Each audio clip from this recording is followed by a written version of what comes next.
ఆది కాండ 3వ అధ్యాయం 24వ వచనం, ఆ తరువాత 15వ వచనం. 24వ వచనంలో ఆదాము హవ్వలని దేవుడు వెళ్ళగొట్టాడు ఏదైనా తోటలో నుండి వారు పాపం చేసినందువల్ల. 15వ వచనంలో చూస్తే దేవుడు వారిని క్షమించినట్లు కనబడుతుంది. దేవుడు వారిని క్షమించినట్లు కనబడుతుంది, కానీ క్షమించలేదు. Forgiven but not forgiven. 24వ వచనంలో చూస్తే వారు చేసిన పాపమును బట్టి దేవుడు వారిని ఏదైనా తోటలో నుండి బయటికి వెళ్ళగొట్టేశాడు, నిర్దాక్షిణ్యంగా వెళ్ళగొట్టేశాడు. 15వ వచనంలో చూస్తే ఇదిగో నీకును, సర్పంతో మాట్లాడుతున్నాడు, అపవాదితో మాట్లాడుతున్నాడు, నీకును స్త్రీకిని నీ సంతానమునకు ఆమె సంతానమునకు వైరం కలుగు చేస్తాను, అది నేను తల మీద కొట్టును, నీ దానిని మడ మీద కొడతావు అని ముందుగా రాబోయే తరాలలో కొన్ని వేల సంవత్సరాల తరువాత జరగబోయే రక్షణ విమోచన కార్యాన్ని గురించి దేవుడు ఆదాంతో కాదు సర్పంతో మాట్లాడుతున్నారు. కొన్ని వేల సంవత్సరాల తర్వాత స్త్రీ సంతానానికి నీకు వైరం పుట్టిస్తాను, అది అంటే స్త్రీ సంతానము నిన్ను తల మీద కొడుతుంది, తల మీద కొట్టి చిత కొడుతుంది. నువ్వేదో కొంచెం మడం మీద కొట్టగలవు, ఫస్ట్ నువ్వు మడం మీద కొడతావు, ఆ తర్వాత అది తల మీద కొట్టి నిన్ను చంపేసి చితక తొక్కి చంపేస్తుంది. ఆ వచనం చదివినప్పుడు ఇది ఒక ప్రవచనం. కొన్ని వేల సంవత్సరాల తర్వాత దేవుడు చూపిస్తుండిన promise with mercy and also it's a covenant with a pure mercy, a long suffering mercy. చాలా ఏళ్ల తర్వాత, చాలా తరాల తర్వాత ఎంత కనికరం దేవుడు చూపిస్తాడో, ఎంత ప్రేమ దేవుడు చూపిస్తాడో, ఎంత దయను దేవుడు చూపించగలడో చాలా కాలం తర్వాత ఆ ప్రేమ అంతా, ఆ కనికరం అంతా, ఆ దయ అంతా ఆ మాటలు చెప్పేస్తున్నాడు. అదొక ప్రవచనం, ఒక ప్రమాణము, వాగ్దానము, నిబంధన. సరే, ఇవే కాదు సమయంలో ఒక చిన్న మాట మనం ఆలోచన చేద్దాం. చిన్న మాట ఏంటంటే, if God forgives a person, how long does he takes? ఒక వ్యక్తిని దేవుడు క్షమించాలనుకున్నప్పుడు, క్షమించదలిచినప్పుడు ఎంత టైం తీసుకుంటాడు? నా మాట్లాడుతూ ఒక వ్యక్తిని దేవుడు క్షమించదలుచుకున్నప్పుడు, ఒక వ్యక్తిని దేవుడు క్షమించాలనుకున్నప్పుడు ఎంత టైం తీసుకుంటాడు? Is it 10 hours or 2 hours or 10 hours or 24 hours or a week or a day or a week or a month or a year and years long? How long does God takes a person to forgive? ఒక వ్యక్తిని క్షమించడానికి ఎంత time తీసుకుంటారు? నాకు కలిసి మీరు కూడా మాట్లాడారు. ఒక వ్యక్తిని క్షమించడానికి దేవుడు ఎంత టైం తీసుకుంటారు? ఓకే, దేవుడిని పక్కన పెడదాం. మనకి ఎవరైనా మనల్ని ఏమైనా కాని మాటంటే, మనం చేయని దానికి మనం తిరుగుతుంటే ఎంతసేపట్లో క్షమించేస్తాం మనం?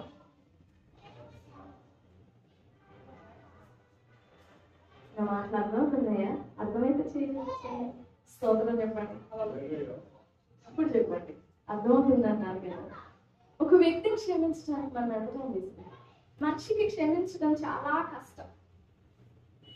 The thing which a man or a human being cannot possess or cannot be success in is forgiveness.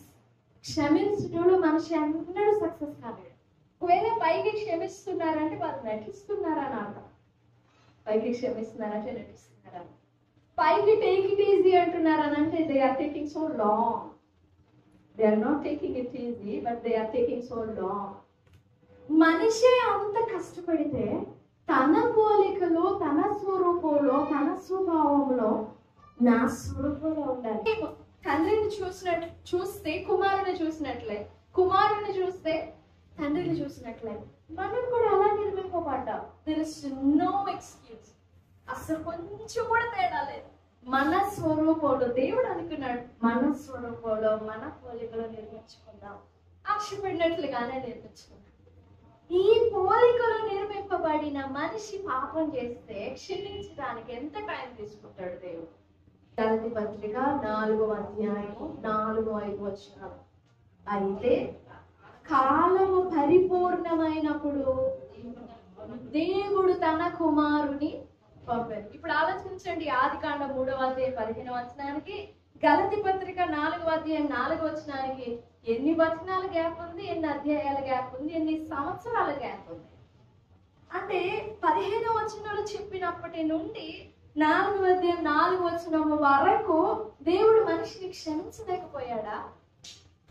దేవుడు మనిషిని క్షమించడానికి ఎందుకు అంత టైం పట్టింది? కొన్ని సంవత్సరాల తర్వాత క్షమించగలిగిన దేవుడు ఏదైనా తోడుని క్షమించవచ్చు కదా. అర్థమవుతున్నాయా? అప్పుడెప్పుడో క్షమించేది ఏంటి, ఇప్పుడే క్షమించవచ్చుగా. నేను రేపు క్షమిస్తా, నేను ఎల్లుండి క్షమిస్తా, నేను 2050లో క్షమిస్తా, ఇదంతా ఎందుకు? If he is able to forgive, then he can forgive in that right moment, right? క్షమించగలిగిన వాడు ఎప్పటికైనా, ఎన్ని ఏళ్ల తర్వాత అయినా క్షమించగలిగిన వాడు, ఆ క్యాపబిలిటీ ఉన్నవాడు, ఆ పాసిబిలిటీ, ఆ అథారిటీ ఉన్నవాడు ఏదైనా తోటలోని క్షమించవచ్చుగా. మీరు ఆలోచించారా ఎందుకు దేవుడు ఆదామును క్షమించడానికి అంత టైం తీసుకున్నాడు? మత్తయి సువార్త 9వ అధ్యాయము 2వ వచనం. ఇదిగో జనులు పక్షవాయువుతో మంచం పట్టి ఉన్న ఒకరిని ఆయన యొద్దకు తీసుకొని వచ్చిరి. యేసు వారి విశ్వాసం చూసి, కుమారుడా ధైర్యంగా ఉండుము, నీ పాపములు. లూకా సువార్త 7వ అధ్యాయము 39వ వచనం.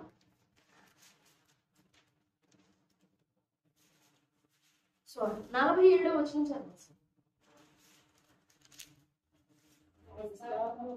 విస్తారంగా ప్రేమించును కనుక విస్తార పాపములు క్షమింపబడ్డాయి. ఆమె విస్తారమైన పాపాలు క్షమించబడ్డాయి. ఈ పాపములో పట్టబడిన స్త్రీ 8వ అధ్యాయం యోహాను సువార్తలో, అమ్మ వాళ్ళు ఎవరు నీకు శిక్ష విధింపలేదా? అవును, ఎవరు విధింపలేదయ్యా.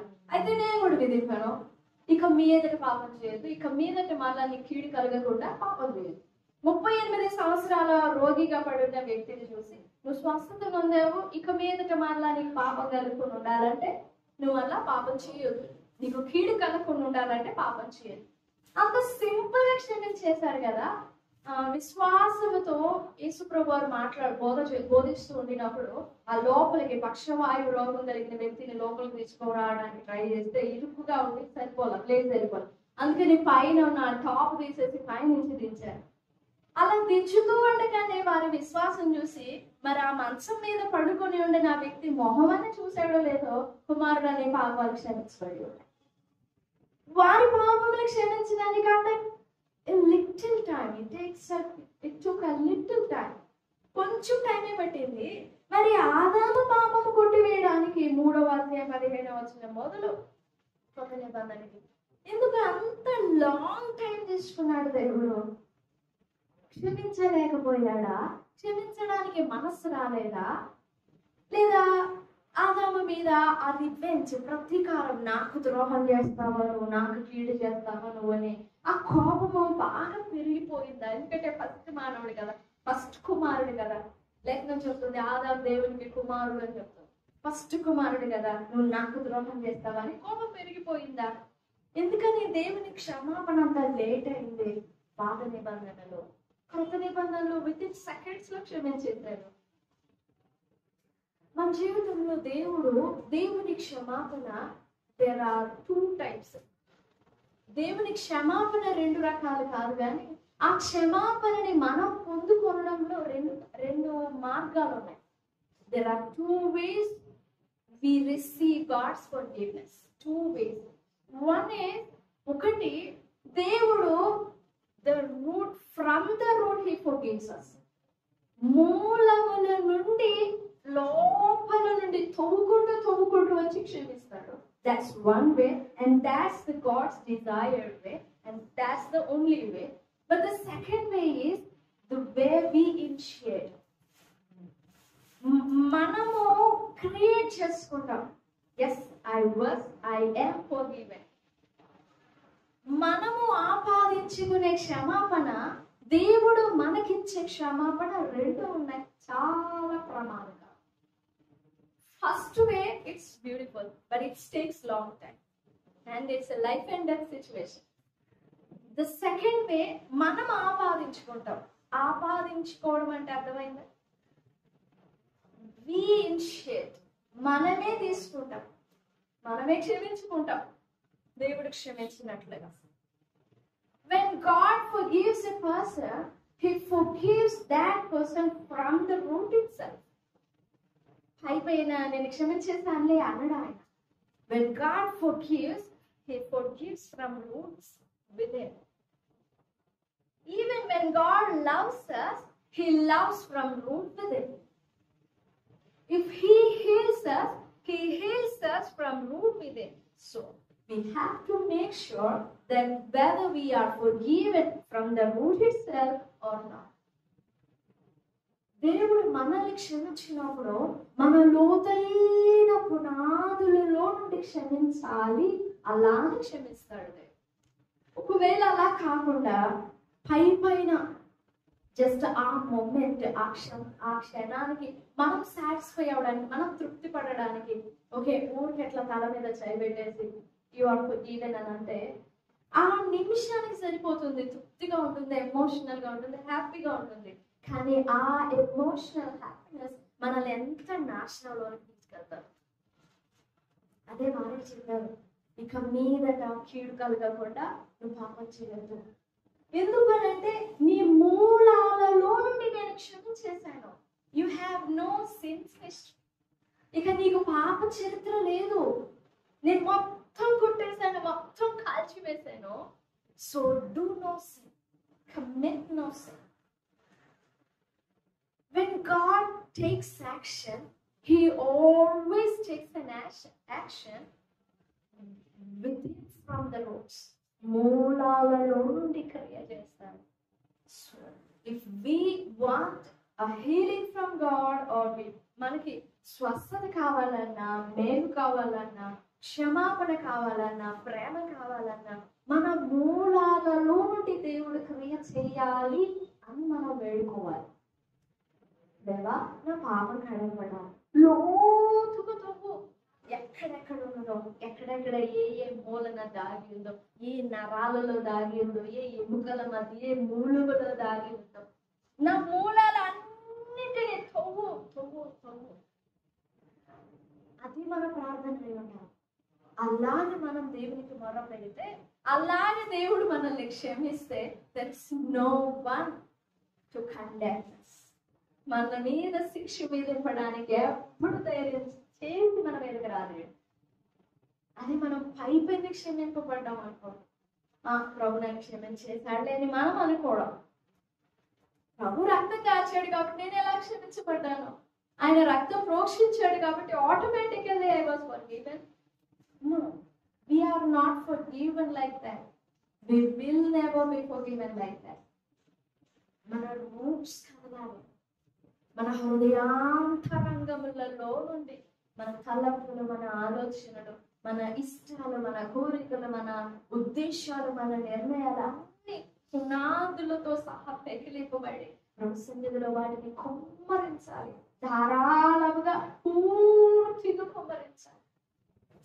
హన్నా సమూయేలు మొదటి గ్రంథం 1వ అధ్యాయం 15వ వచనం.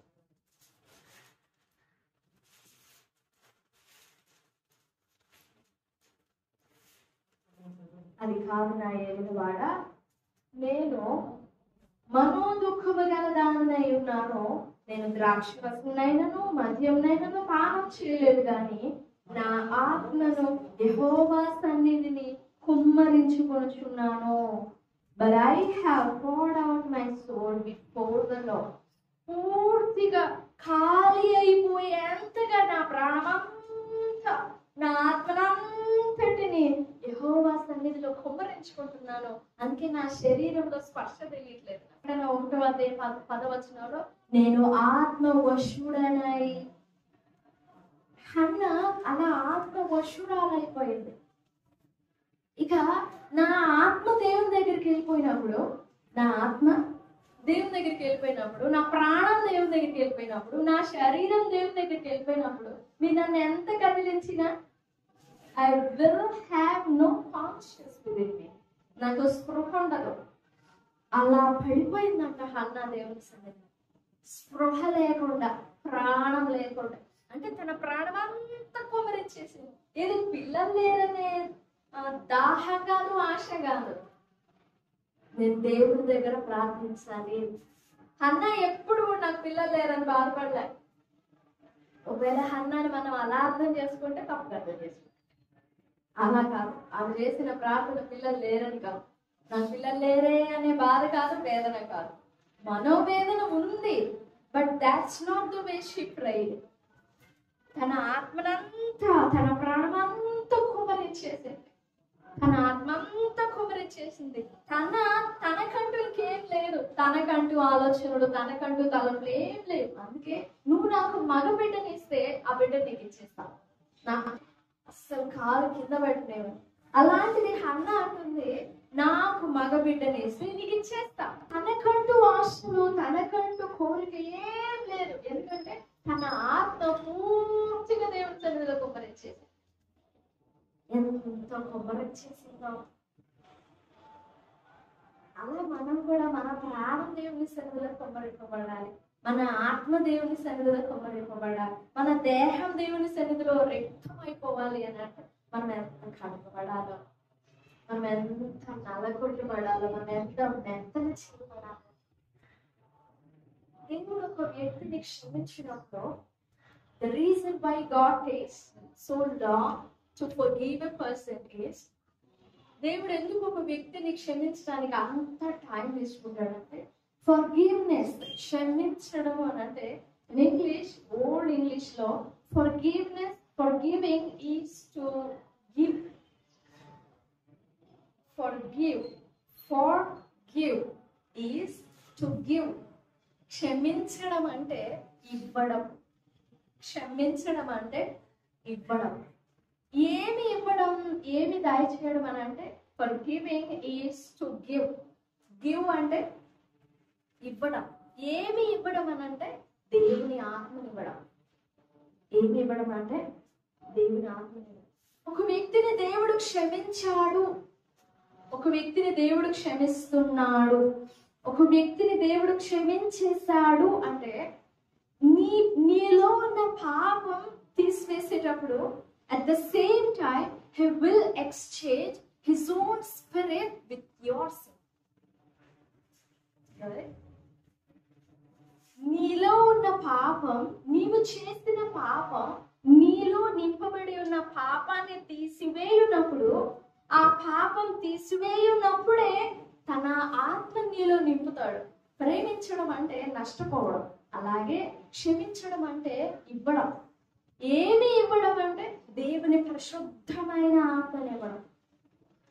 ఎందుకు దేవుడు అంత టైం తీసుకున్నాడంటే, డైరెక్ట్ గా ఆదాములో ఒకసారి పాపమైపోయిన ఆ రక్తాన్ని వెంటనే పరిశుద్ధంగా మార్చేయచ్చు, కానీ ఆ పాపము వలన కలిగే నాశనం ఏంటో, ఆ పాపము వలన కలిగే తీవ్రమైన కీడు ఉపద్రవం ఏంటో ఆదాముకు చూపించి, ఆదాములో నుండి ఓ పవిత్రమైన పాపము అంటని పాపులలో చేరక ప్రత్యేకముగా ఉండిన తన కుమారుని భూమి మీదకి తీసుకురావాలి. తన కుమారుని భూమి మీదకి తీసుకురావడానికి ఎందుకు అంత టైం పట్టింది అని అంటే, దేవుని పరిశుద్ధుడు, దేవుని పరిశుద్ధ కుమారుడి భూమి మీద శరీరాన్ని దాల్చాలి అని అంటే ఆయనకు ఒక లీనియేజ్ కావాలి, ఆయనకు ఒక జనరేషన్, ఒక వంశం కావాలి. అందుకు అబ్రహాముని ఏర్పాటు చేసుకున్నాడు. అబ్రహాములో నుండి యేసు ప్రభు వారిని భూమి మీదకి తీసుకురావడానికి అబ్రహాముని శుద్ధి చేయాలి, శుద్ధి చేయాలి, శుద్ధి చేయాలి, శుద్ధి చేయాలి. యవన కాలంలో ఉండినప్పుడే, 75 ఏళ్ల కంటే ముందే, మంచి యవనంలో ఉండినప్పుడే అబ్రహాము గర్భం తెరవబడి ఇస్సాకును కంటే ఆ ఇస్సాకు దేవకుమారుడు కాలేడు.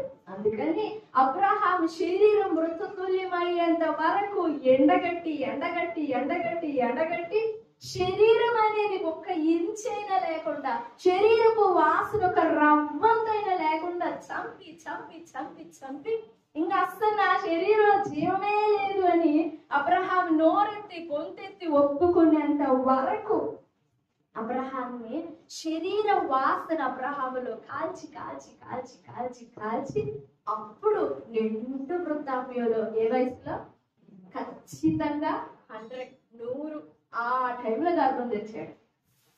నేను గర్భం తెరుస్తానంటే అబ్రహాం అంటాడు, వృద్ధుడినైనా నేను, ముసలివాడినైనా నేనా గర్భం ధరించేది?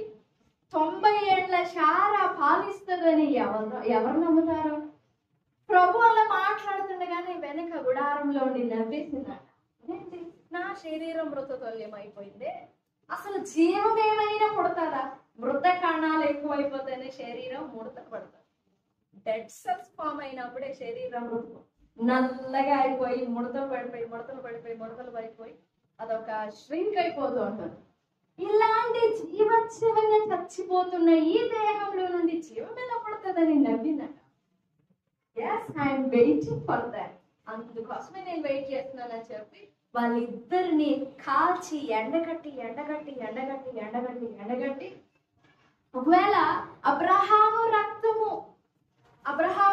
అబ్రహాముకు ఆరోగ్యము జీవం ఉన్నప్పుడు ఇస్సాకును కంటే ఇస్సాకు మీద చేయేసి ఇది నా రక్తం అనేవాడి అబ్రహాం. ఆ మాట అనకూడదు, అబ్రహాం అనకూడదు, నా రక్తం అనకూడదు. అబ్రహాము గర్భాన్ని తీసుకొచ్చింది ఇస్సాకుని, but Isaac is not of Abraham's blood. అందుకే ఆది కాండము 12వ అధ్యాయం 1వ వచనంలో నీవు లేచి నీ దేశం నుండి, నీ తండ్రి ఇంటి నుండి, నీ బంధువుల ఇంటి నుండి నేను చూపించే దేశానికి ఎందుకు విడిచిపెట్టాలి తండ్రిని? నీ తండ్రి రక్తం విడిచిపెట్టు, నీ బంధువుల రక్తం విడిచిపెట్టు, నీ దేశ పునాదులు విడిచిపెట్టు. Then I'm going to make you a great nation. నువ్వు బయటికి ఆ రక్తాన్ని, రక్త బంధాన్ని, రక్త దేశాన్ని విడిచిపెట్టి బయటికి రా, గొప్ప జనంగా. అందుకు వెయిట్ చేశాడు దేవుడు అబ్రహామును. పరీక్షించి పరీక్షించి పరీక్షించి పరీక్షించి 100వ ఏట ఇస్సాకునిచ్చాడు. 100వ ఏట ఇస్సాకునిచ్చాడు. మరలా 22వ అధ్యాయంలో నీవు ప్రేమించి ఇస్సాకుని చూపించే దేశానికి తీసుకెళ్లి ఓ పర్వతం మీద దహన బలిగా అర్పించు. దహన బలి అంటే టాప్ టు బాటమ్ బూడిద చేసేయాలి. దేవుడు చెప్పాలా మృతులలో నుండి నేను లేపుతానని, బూడిదలో నుండి లేపుతానని దేవుడు చెప్పలా. అది అబ్రహాం విశ్వాసం. అలా విశ్వసించాడు అబ్రహాం. ఇది నా రక్తం కాదు. ఫస్ట్ నాతో మాట్లాడినప్పుడు ఇస్సాకు వలననైనది నీ సంతానం అని చెప్పాడు. ఈ ఇస్సాకుని చంపితే మరలా ఇంకో ఇస్సాకుని ఆయన పుట్టిస్తాడు, లేదా చచ్చిపోయినా చంపేసి ఆ ఇస్సాకునే తిరిగి బ్రతికిస్తాడు. ఏది ఏమైనా ఇస్సాకు వలననైనది నా సంతానం అన్నాడు. అచ్చా, అలా అబ్రహాముని సెపరేట్, సింగిల్ గా, ఒంటరిగా సెపరేట్ చేసి బయటికి తీసుకొచ్చి అబ్రహాములో తన జీవం నాటేశాడు దేవుడు. ఇప్పుడు ఆ ఇస్సాకుని మరలా శుద్ధి చేసుకుంటూ వచ్చి ఇస్సాకుకి 2 కుమారులను ఇచ్చాడు. ఎవరిద్దరు? ఏశావు, యాకోబు. వాళ్ళిద్దరిని సెపరేట్ చేసుకొని ఎవరిని ఎంచుకున్నాడు? యాకోబు. ఈ యాకోబులు మొత్తం ఎంతమంది? 11, 12 మంది. వాళ్ళలో ఎవరిని ఎంచుకున్నాడు? యోదా గోత్రాన్ని. అస్సలు ఎక్స్పెక్ట్ చేయము యోదా జీవిత ప్రారంభాన్ని ఆలోచిస్తే. కానీ ఇప్పుడు ఓ దేవుడు ఏర్పాటు చేసుకొని యోదా గోత్రంలో నుండి, దావీదు కుటుంబంలో నుండి, దావీదు వంశంలో నుండి పురుష ప్రమేయం లేకుండా కన్య మరియ గర్భాన పరిశుద్ధాత్మ శక్తి ఆమెను కమ్ముకొనగా ఆమె గర్భం దాల్చింది. ఇప్పుడు ఈ శిశువు, పరిశుద్ధంగా జన్మించిన ఈ శిశువు రక్తంలో పాపం లేదు, ఆత్మలో పాపం లేదు, అసలు మనుష్య జాతికి సంబంధమే లేదు. కానీ మనుషుడు 100% గాడ్ అండ్ 100% మ్యాన్. 100% దేవుడే, 100% మనుషుడే. 33.5 సంవత్సరాలు బ్రతికి 30వ ఏట బాప్తిసం తీసుకొని 3.5 సంవత్సరాలు పరిచయం చేసి 3.5 సంవత్సరాల చివరి ఏటలో ఆయన భూమి మీదకి వచ్చిన ఉద్దేశాన్ని, శిలువ మీద ప్రాణ త్యాగం అయిపోయి ఎందుకు ఈ భూమి మీదకి పంపడ్డారో, తండ్రి చేయుటకు నువ్వు నాకు ఇచ్చిన పని అంతా నెరవేర్చిన మాట్లాడవచ్చు. ఆ కుమారుడు చెప్పిన మాట సమాప్తమైనది. ఏంటి సమాప్తమైంది? 3వ అధ్యాయం 15లో వచనంలో చెప్పాడు కదా, చంపేయాలి అని, తల మీద కొట్టి చంపేయాలని. అది సమాప్తమైంది, చంపేశాను. సమస్త మానవాళి దోషం నా మీద వేసుకున్నాను, మానవాళి పాపరక్తమంతా నా మీద వేసేసుకొని నేను పాపాన్ని కొట్టేశాను, పాపాన్ని చంపేశాను. పాపము వలన కలిగే ప్రతిఫలం శిక్ష, మరణం. ఆ మరణాన్ని కూడా మరణింపజేశాను, నేను సమాప్తం చేసేసాను. ఎందుకు దేవుడు అంత లాంగ్ తీసుకున్నాడు అని అంటే, ఒకసారి దేవుడు క్షమించాడంటే తన ఆత్మ నింపాడు. Forgive is to give his spirit, not just sprinkle some water, or not just to sprinkle some happiness, not just to sprinkle some emotions, not like that. When he forgives from our roots itself. మనం అలా క్షమింపబడాలి. అలా క్షమింపబడితేనే దేవుని ఎదుట ధైర్యముగా, దేవా మీరు నన్ను క్షమించారు కదా, ఈ విషయంలో నాకు సహాయపడండి అని అంటే He will. Surely he will come to us. అలా కాకుండా మనమే క్షమింపబడినాం అనుకున్నాం అనుకో, క్షమింపబడడానికి ఆయన రక్తం కావాలి, క్షమింపబడడానికి ఆయన ఆత్మ కావాలి. If we are not forgiven, క్షమింపబడకపోతే ఆ రక్తానికి మనకి సంబంధం లేదు, ఆత్మకి మనకి సంబంధం లేదు. అప్పుడు మనం దేవుని దగ్గర మోకరిల్లి ఏ ధైర్యంతో అడుగుతాం? నువ్వు నాకు సహాయం చేయని ఏ ధైర్యంతో అడుగుతాం? అదే రక్త ప్రోక్షణలో ఉన్నావు అనుకో, నీ రక్తమే నాలో నింపావు కదా, నువ్వు నేను ఒకటే కదా, నువ్వు నాకు సాయం చేయని ధైర్యంగా అథారిటీగా అడగొచ్చు.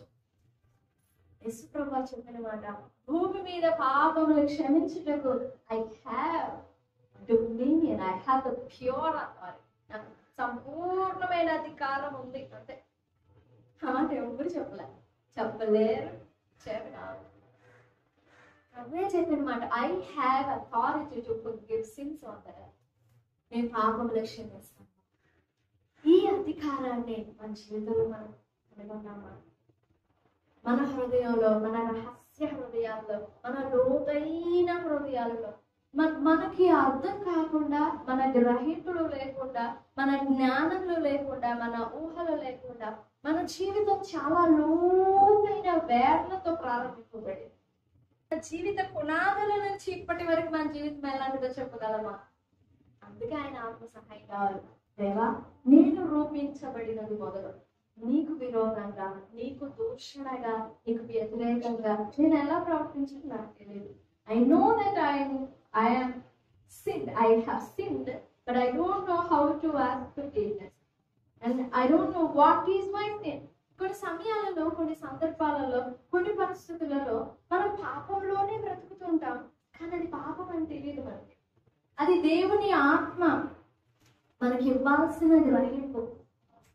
మనకి ఆ గ్రహింపు ఇచ్చినప్పుడు కొన్ని సంవత్సరాల తర్వాత అప్పుడు మెలకు వస్తుంది, అయ్యో ఇది పాపం కదా. ఆ ప్రేరణ ఇవ్వాల్సింది దేవుడే.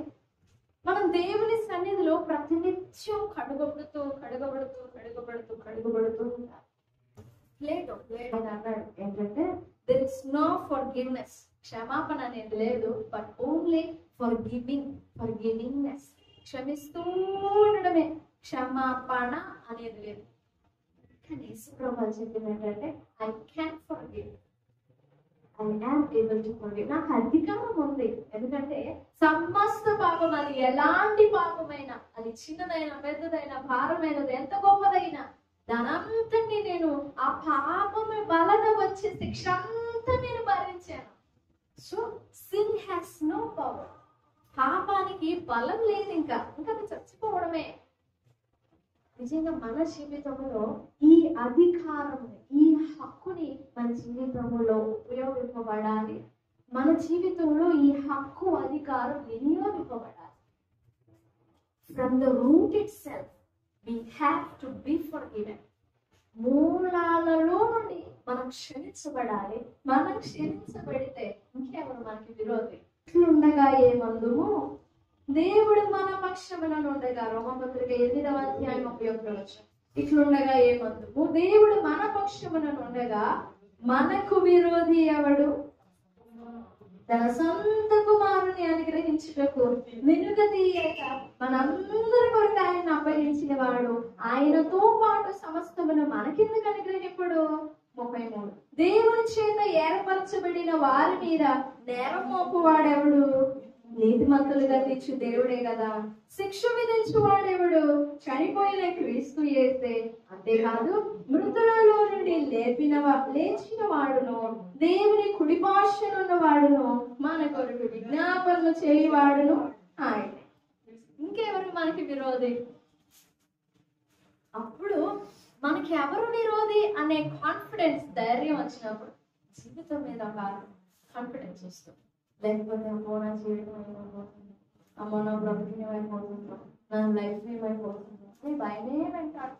భయమే ఒక పెద్ద రోగం తెలుసా? కనపడని రోగం. దానికి అసలు మెడిసినే లేదు. ఏ జబ్బుకైనా మెడిసిన్ ఉండొచ్చేమో కానీ భయానికి మెడిసిన్ లేదు. అదే ప్రభు రక్తంలో కడగబడ్డాం అనుకోండి, 8వ అధ్యాయం 1వ వచనం చెప్తుంది రోమా.